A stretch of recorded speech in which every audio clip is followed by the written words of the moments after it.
Tuhan Gembala yang baik selalu bersama dengan kita, menuntun dan menjaga kita sekalian.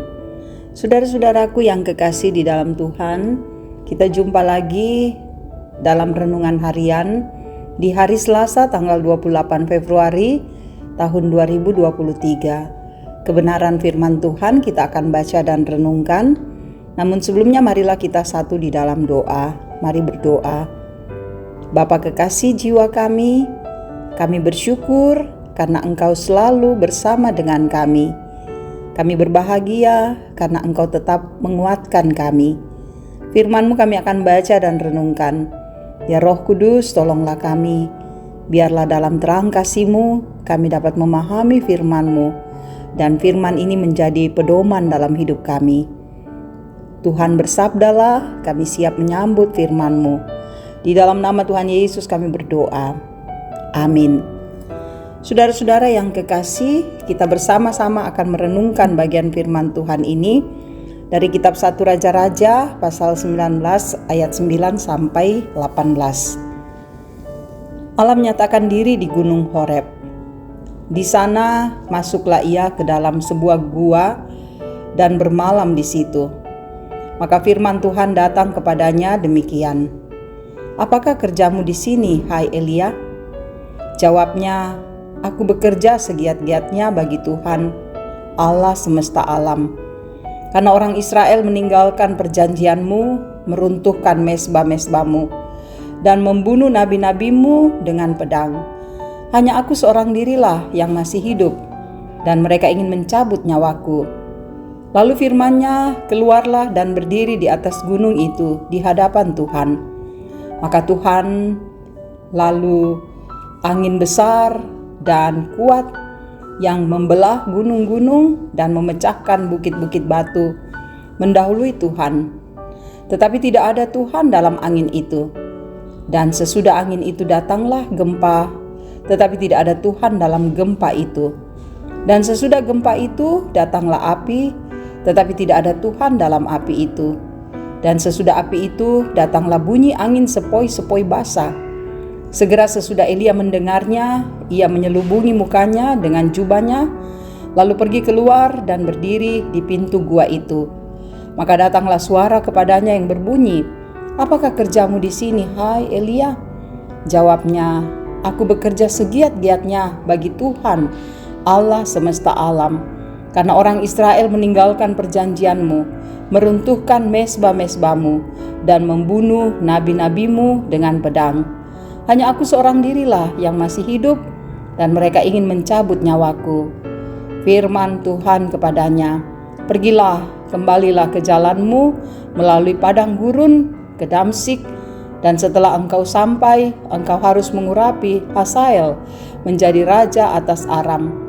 Juga Yehu, cucu Nimsi, haruslah kau urapi menjadi raja atas Israel.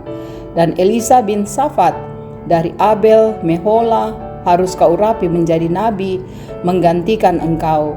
Maka siapa yang terluput dari pedang Hazael akan dibunuh oleh Yehu, dan siapa yang terluput dari pedang Yehu akan dibunuh oleh Elisa.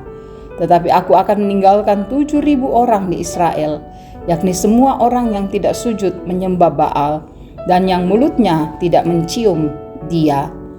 Demikian saudara-saudara bagian firman Tuhan yang boleh kita dengarkan di saat ini. Amin. Kita berada dalam tema krisis iman. Saudara-saudaraku yang kekasih di dalam Tuhan, krisis adalah suatu keadaan yang diartikan suram, genting, terjadinya kemerosotan, hidup yang penuh kemelut. Keadaan seperti ini saudara-saudara tentu tak seorang pun menginginkannya. Namun tak dapat pula dihindarkan ketika seseorang mengabaikan hal-hal yang dapat menyebabkan situasi itu terjadi. Saudara-saudara, Nabi Elia sedang diliputi krisis mental, bahkan iman. Padahal baru saja mengalahkan 450 Nabi Baal. Kemenangan itu segera disusul kekalahan, karena ia mulai melangkah menurut apa yang dilihat matanya, bukan yang dilihat imannya. Kata-kata Isabel membuatnya sangat ketakutan. Ia melupakan perkataan Tuhan, sehingga ia segera menyelamatkan nyawanya dengan melarikan diri ke tempat yang sunyi, dan di sana ia mau mati rasanya. Saudara-saudara yang kekasih, sesungguhnya ia ingin mengakhiri segala-galanya. Isabel begitu senang hati menolongnya untuk memenuhi hal itu. Maka perkataan Elia, "Ambillah nyawaku." Ini merupakan pernyataan kebanggaan sekaligus menunjukkan kekalahan. Ia lebih memilih menyelamatkan diri ketimbang memberi diri. Tuhan tahu situasinya. Ia mendatanginya dan memberinya penguatan dan kekuatan. Kuasa Tuhan dinyatakan kepadanya, sehingga oleh makanan yang Tuhan berikan, ia dapat berjalan 40 hari, 40 malam, sampai ke gunung Allah, yaitu Gunung Horeb.